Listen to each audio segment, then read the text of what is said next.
Hey guys, this is EJ on with the Wolverine.com, and we're back with another the Wolverine live recruiting chat this week.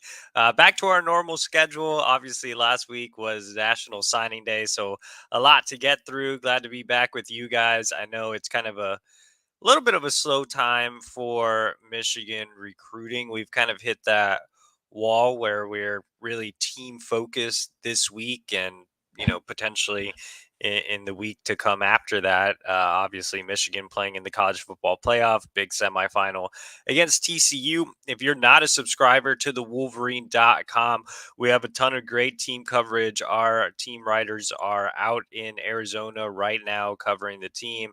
They've been all over the open practices and the press conference and all of that. And we'll keep you updated on everything heading into the 2024 recruiting cycle, as well as the few stragglers left in 2023, including five-star athlete Nicholas Harbor. So for all of that, you can subscribe to the Wolverine.com right now for just $10 until next football season. So that's $10 for premium insider recruiting information, team information, our great message board community over on the Ford, NIL, basketball recruiting, anything you can name. We have it covered over at the Wolverine for just $10 until August of 2023.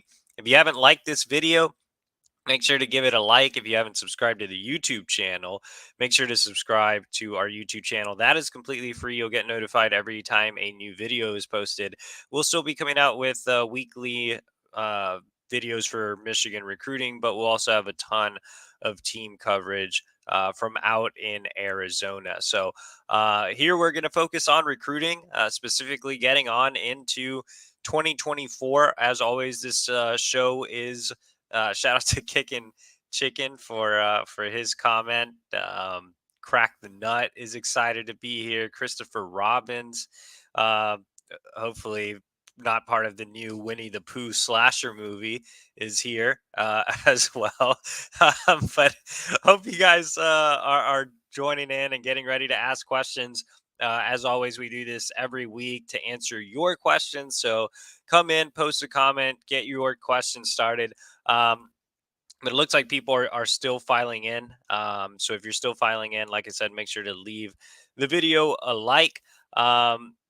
We don't have any questions in the queue. We will be going for 30 minutes regardless. But like I said, ask your questions, guys. The Tuesday show is the super chat only show. The Wednesday show is when you can ask any questions you want. But I see that Christopher Robbins is not involved in the new Pooh Bear scary movie. But anyway, let's talk Michigan recruiting. So before we dive into 2024, let's talk a little bit about what's left in 2023. So obviously you have five-star athlete Nicholas Harbor coming in with the top of the board, coming in at the top of the board. Harbor is a dynamic athlete, 6'5", 225 pounds, runs a 10.22 100 meters. So what's the latest in Harbor's recruitment?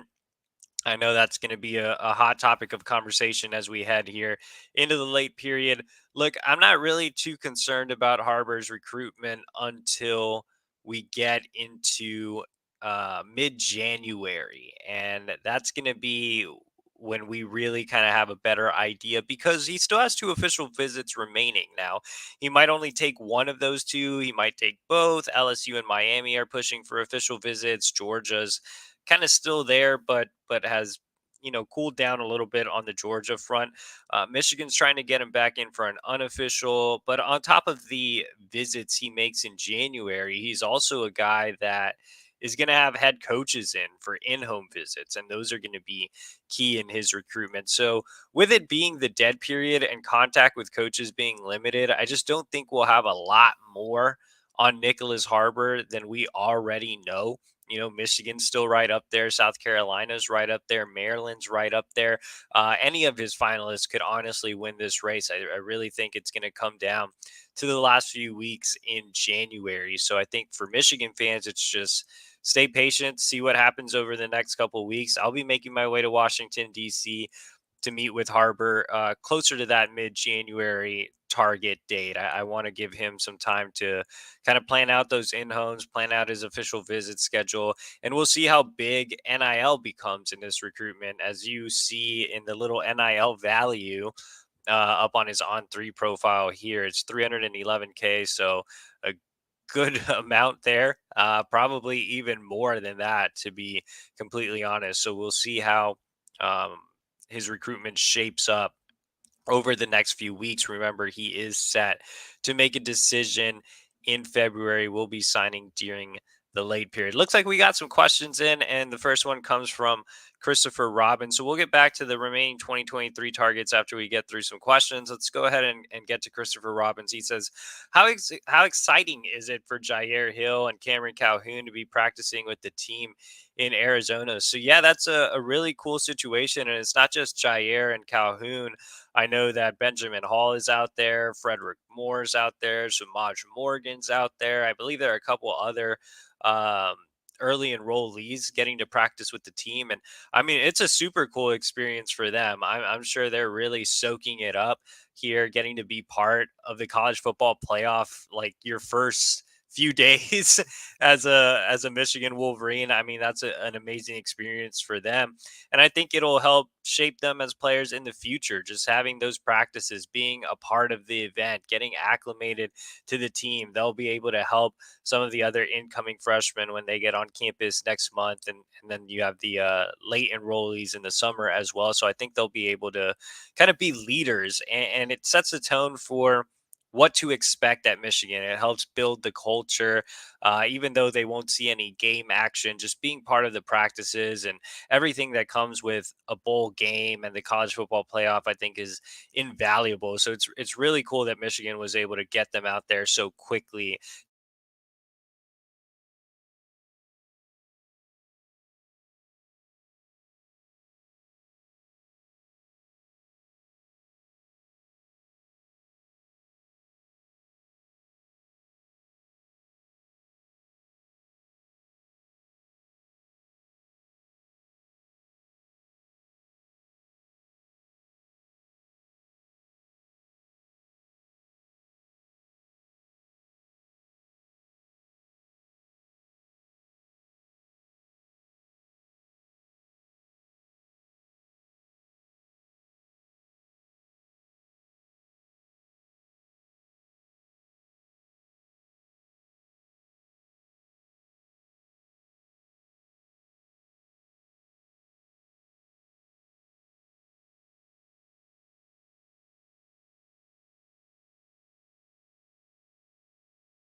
Crashed.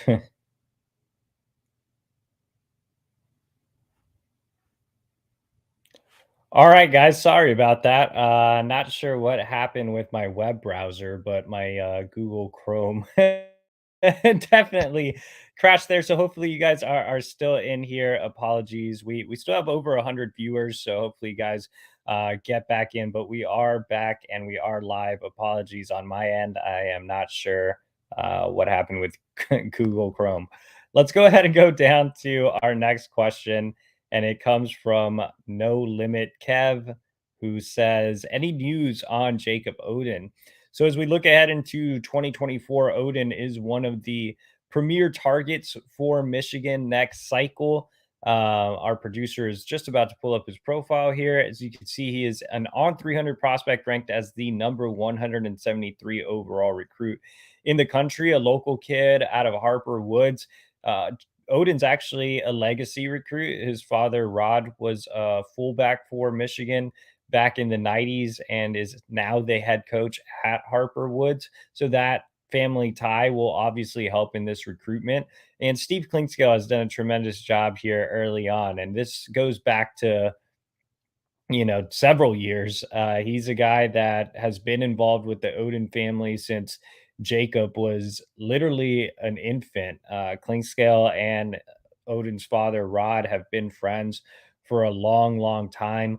Um, I think that's obviously going to play a big role in helping Michigan. They have a relationship beyond just, recruit coach. It's more personal, it's more family. Jacob has told me he kind of sees Clink as an uncle type. So being a legacy, having that bond with Steve Clinkscale, I think it puts Michigan right at the top of the list. Now there are some other big programs involved. He just dropped his top five, but I have a prediction in for Michigan. I like where the Wolverines stand here. And as far as Jacob as a prospect, he's about 6 foot, 6 foot and a half, 185 pounds, listed as a straight safety. Never really seen him play corner. He mostly sticks at safety in 7-on-7, but on film, he does move around a little bit in the secondary. I do think he's a guy that could also play the nickel. But he's a very intelligent player, very football savvy. Obviously, being a coach's kid, has pretty good length for his height. And like I said, just a really safe take too. Super high floor, not necessarily a guy with tremendous athleticism or a crazy ceiling, but just a really, really solid football player.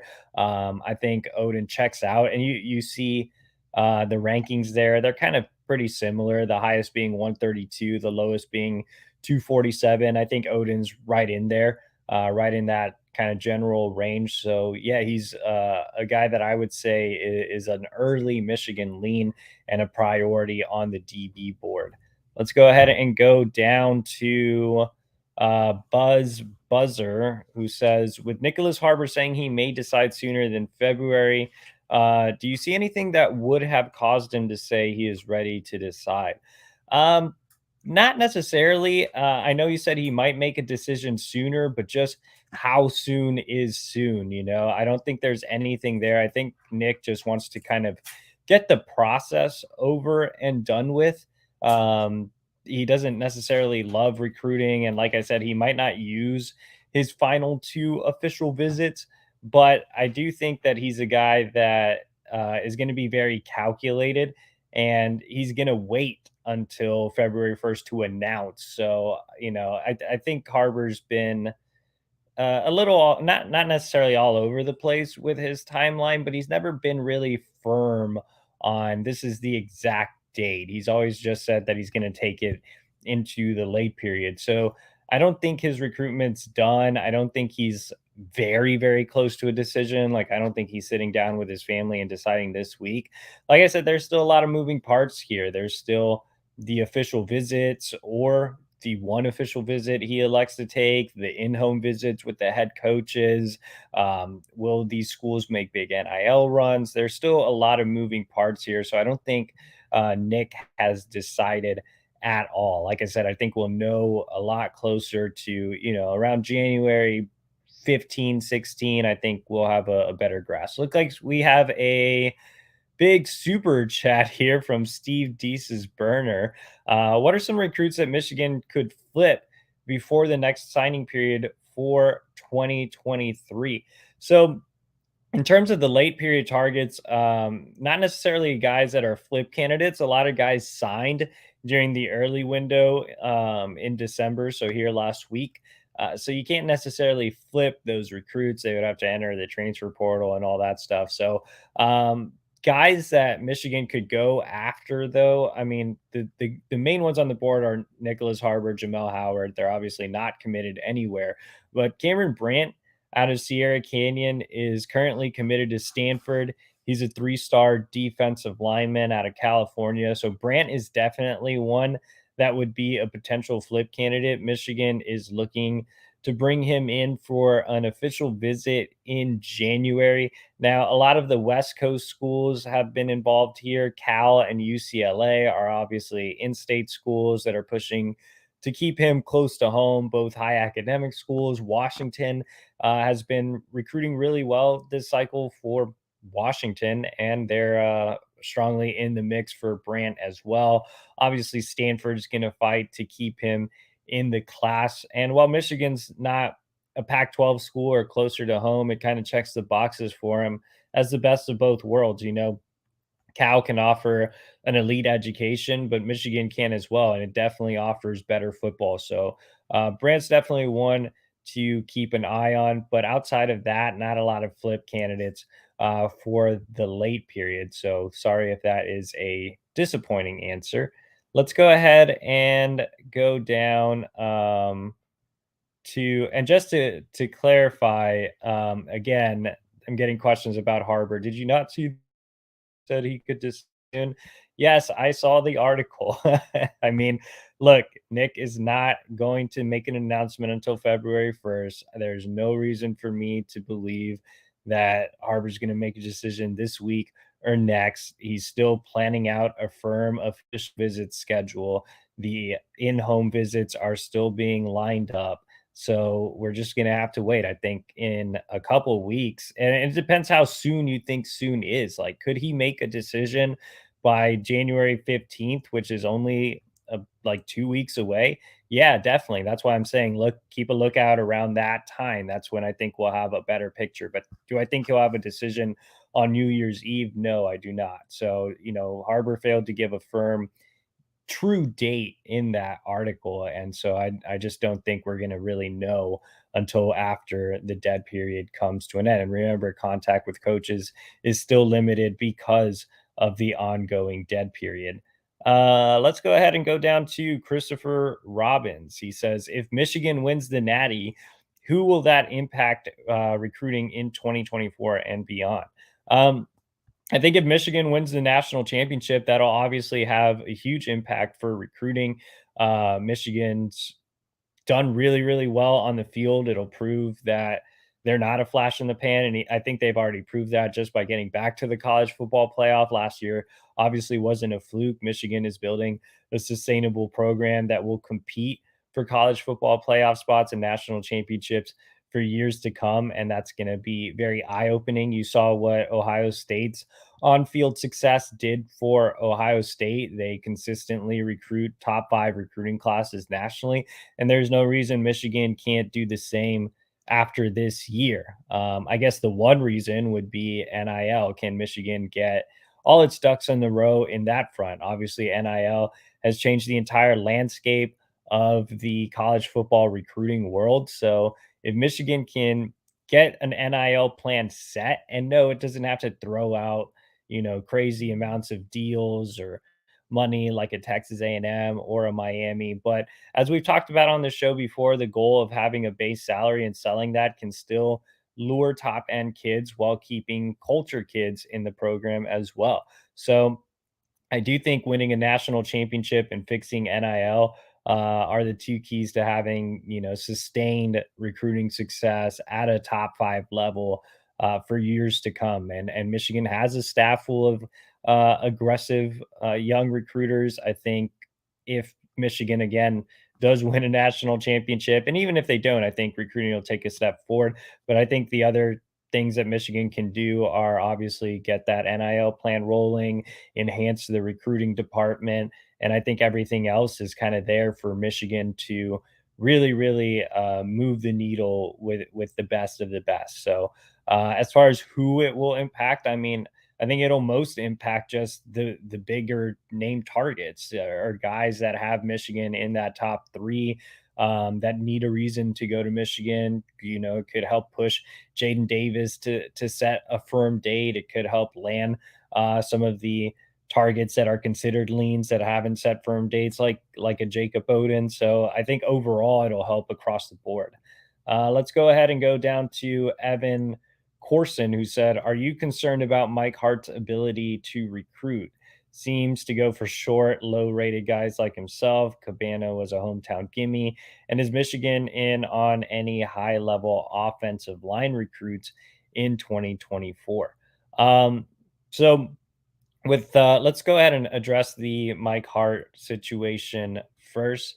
Um, yeah, I am a little concerned with Mike Hart. It's back to back cycles here that he's taking kind of diamonds in the rough. You look at the running back room, if Blake Corum leaves and it's just Donovan next year, there isn't a ton behind him. You have CJ Stokes, who I think is going to be a good, serviceable back, but not necessarily, a bell cow type or even a guy that's going to really shine in a secondary role. I think he'll just be, good, consistent. He'll get you what you need.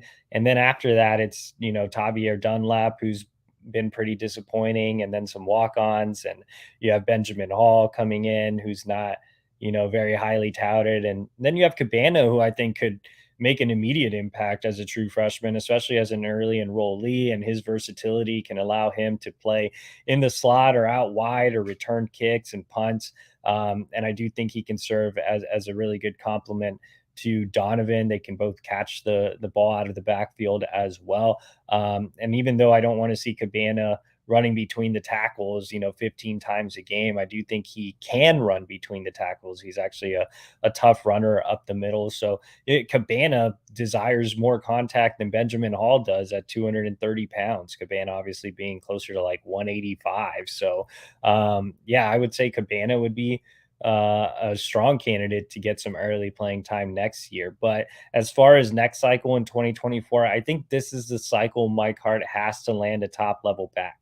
And, I think Mike Hart hasn't really shown as much of a passion for recruiting as he has as a coach. I mean, he is a phenomenal coach. He's one of the best position coaches in the entire country. He's done a fantastic job with Blake Corum and Donovan Edwards. There's no doubt in my mind that he'll maximize, CJ Stokes. There's no doubt in my mind he'll maximize Cole Cabana. But at the end of the day, I still think he needs to land those top end backs. Blake Corum was a top 100 recruit at one point. I know Rivals dropped him for some stupid reason late, but he was an Under Armour All American. He was wanted by a ton of P5 schools. Donovan Edwards was obviously a local kid, but kind of the same top 100 kid, wanted by a lot of big time programs. So I think with running back being the focal point of the Michigan offense, you need to land highly touted recruits at that position.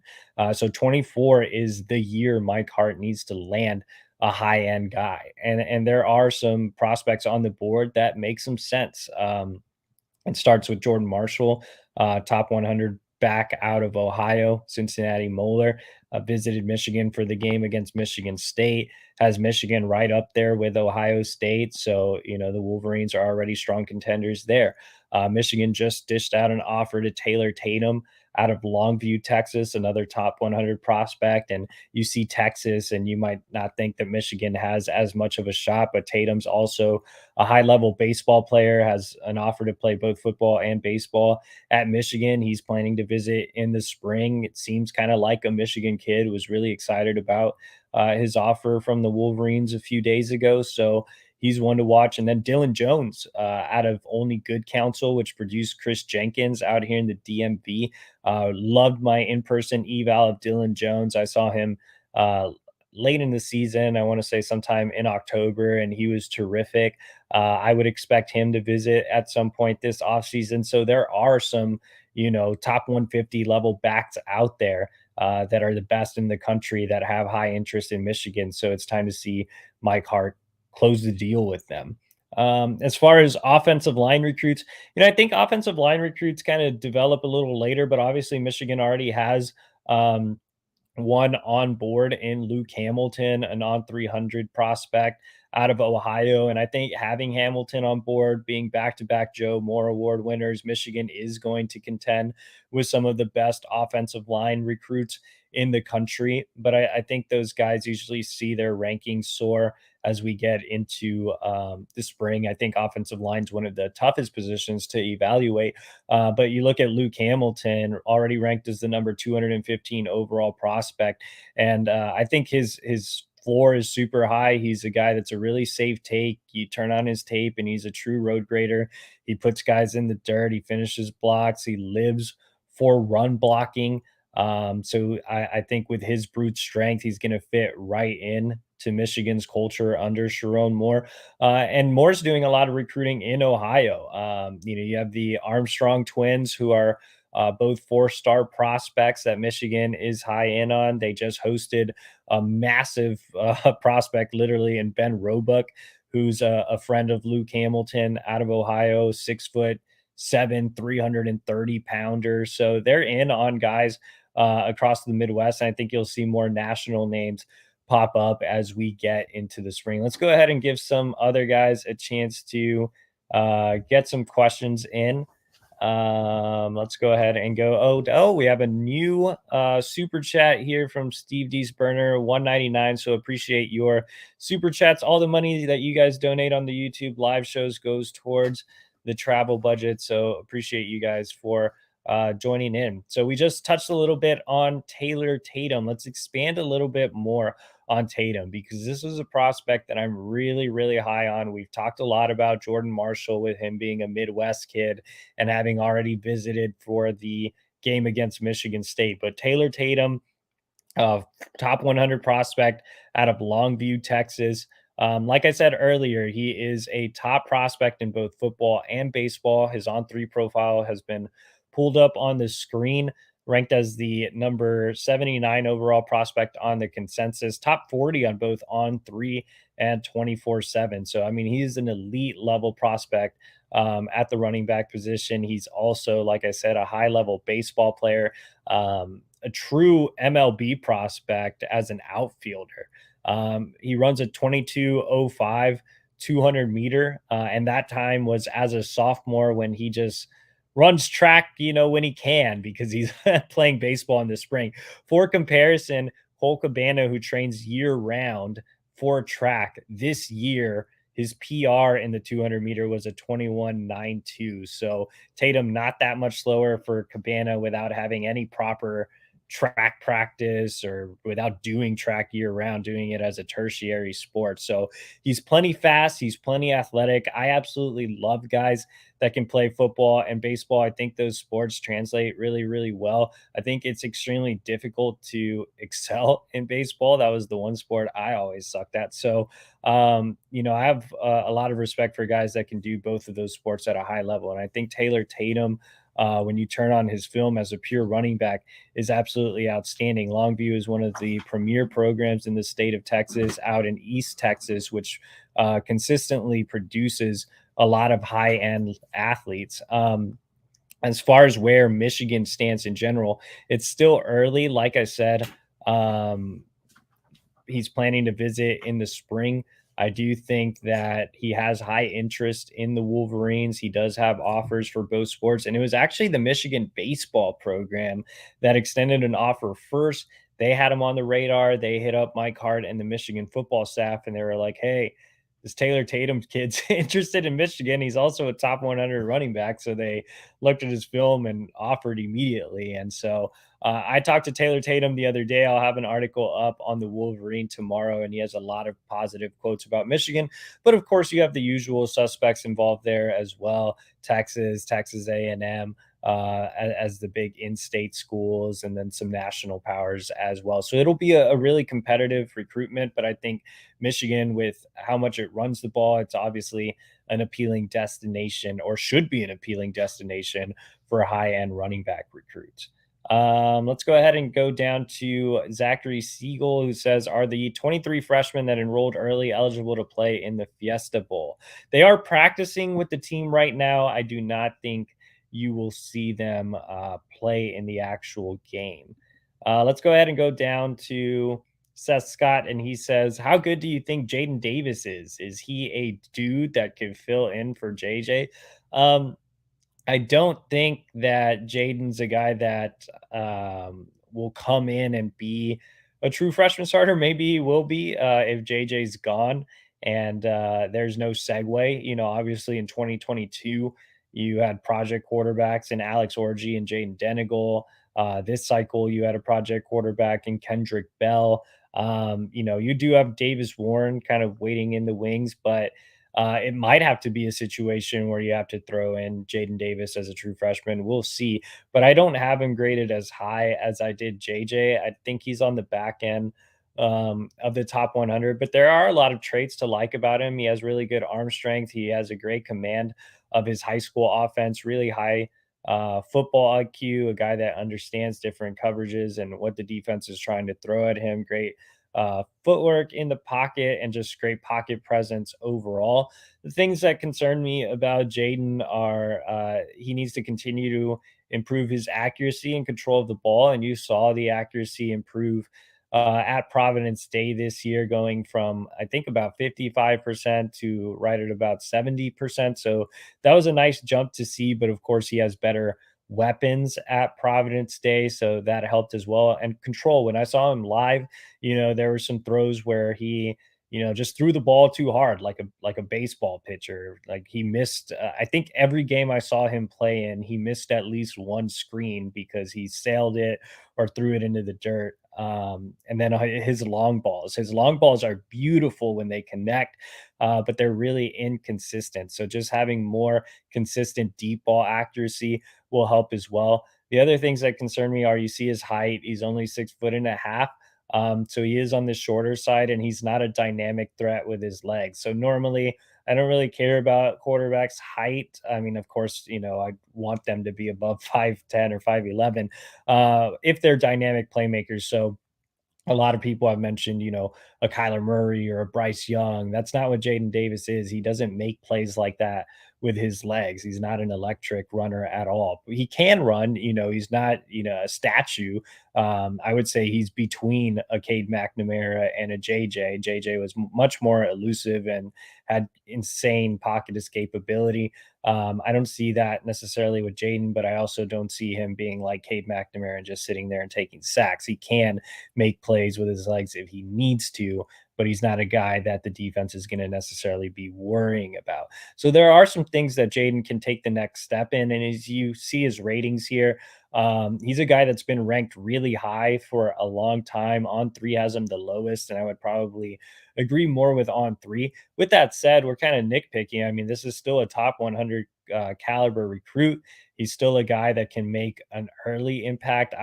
Personally would like to see him come in and get a year, to get acclimated before getting thrown into the fire. I wouldn't love to see him start as a true freshman, but he is a guy that has a lot of elite traits and a lot of elite tools to work with. And Michigan has made him the guy. So we'll see when he actually makes a decision. Let's go ahead and go down to um looks like we have a lot of comments, but not necessarily a lot of questions. So it looks like you guys are getting upset in the chat with each other. Everybody needs to get along. Let's go ahead and go down to Adam McGinley, who recruited Blake Corum and Donovan Edwards. That would be Jay Harbaugh. He was the guy in charge. So the guys that to clarify, the guys that Mike Hart has recruited since arriving in Ann Arbor are CJ Stokes,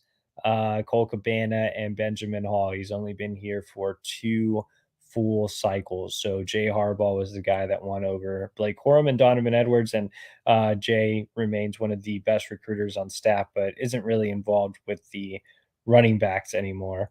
Let's go ahead and go down to continuing with the running back questions. Rico Jesus asks, Cabana will be good, but what else do we have? That's the issue that I have with the running back room right now. Is there's not necessarily a lot there after Donovan Edwards. If Blake doesn't come back and it's just Donovan again right now, you have CJ Stokes, who, like I said, I think is going to be a good serviceable back, but not anything, to really write home about. You have Tavier Dunlap, who just has not flashed at all in his appearances. You have some walk-ons. You have Benjamin Hall, who was a very fringe take, and not very highly recruited. So that's why 2024 is so imperative for the running back position, man. You have to land a top end talent when your offense really features the running back position as much as Michigan does.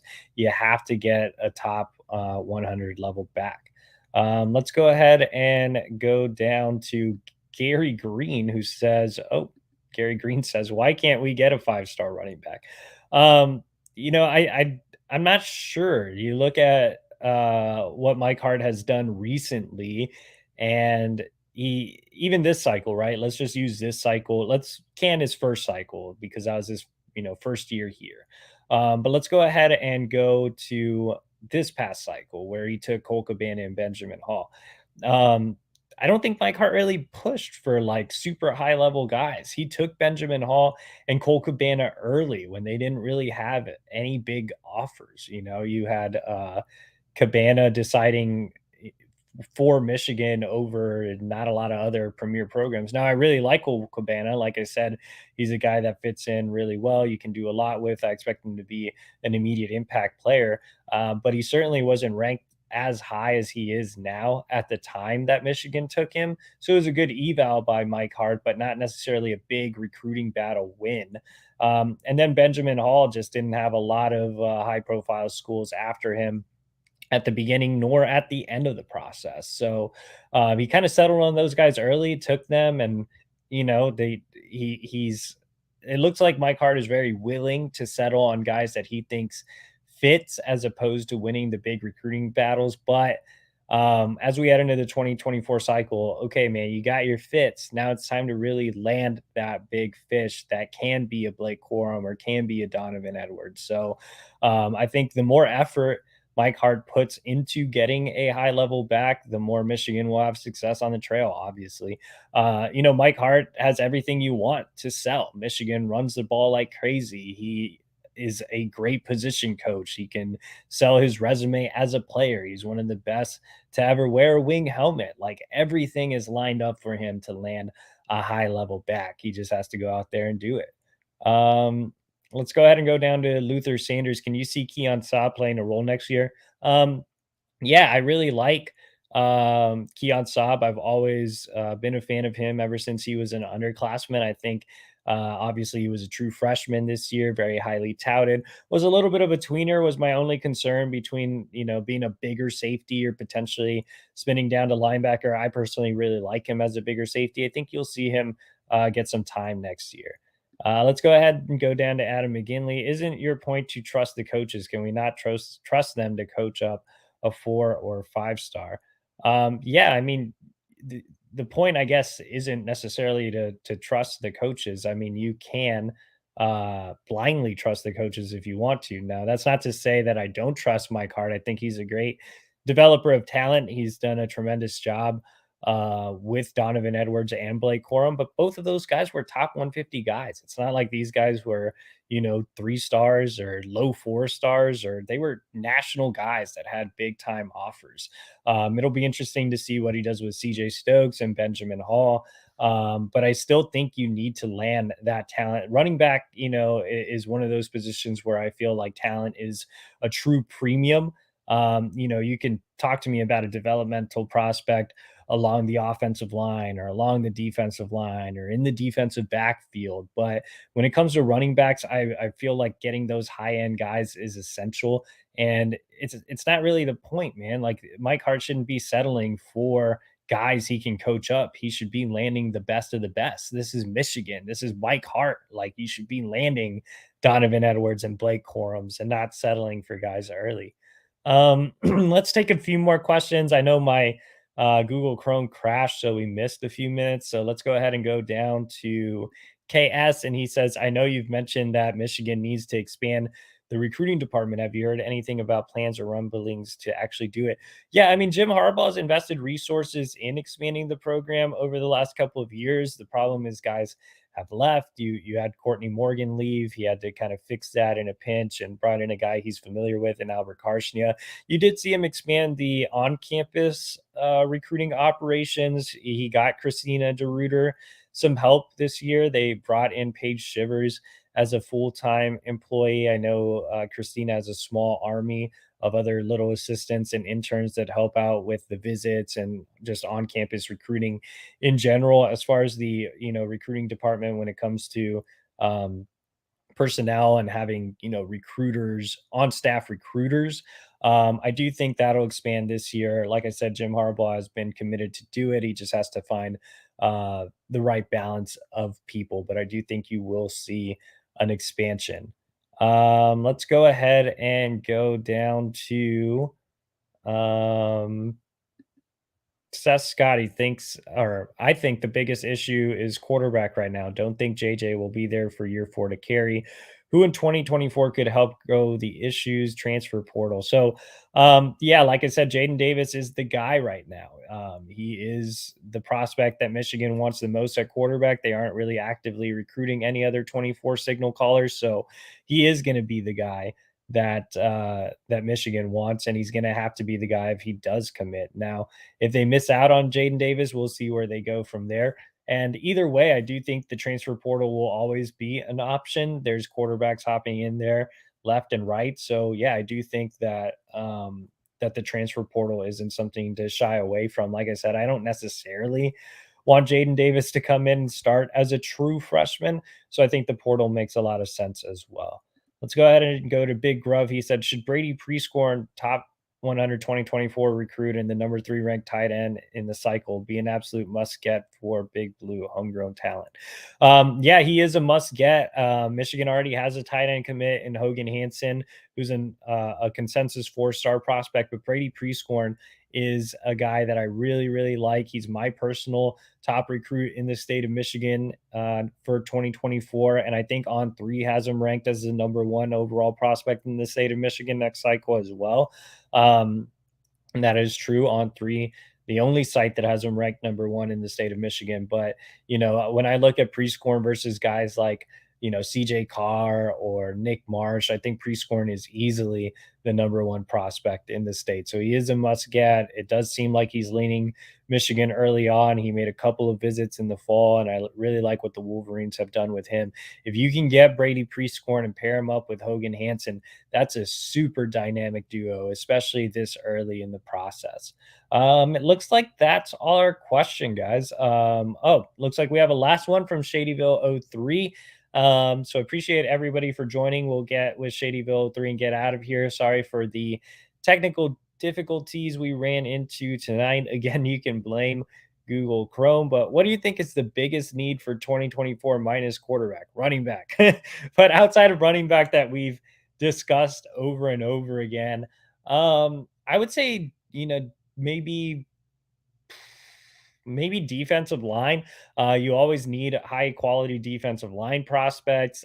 This cycle, I think Michigan ended up with more project types, I guess. You had Brooks Barr early, who's going to need some time to develop. You have Trey Pierce late, who I think is a steal, but might need some time to develop. So true high level defensive line prospects. And it all starts with 5-star Chicago native Justin Scott, the number 1 defensive lineman on the board, and one of my personal favorite prospects for next cycle.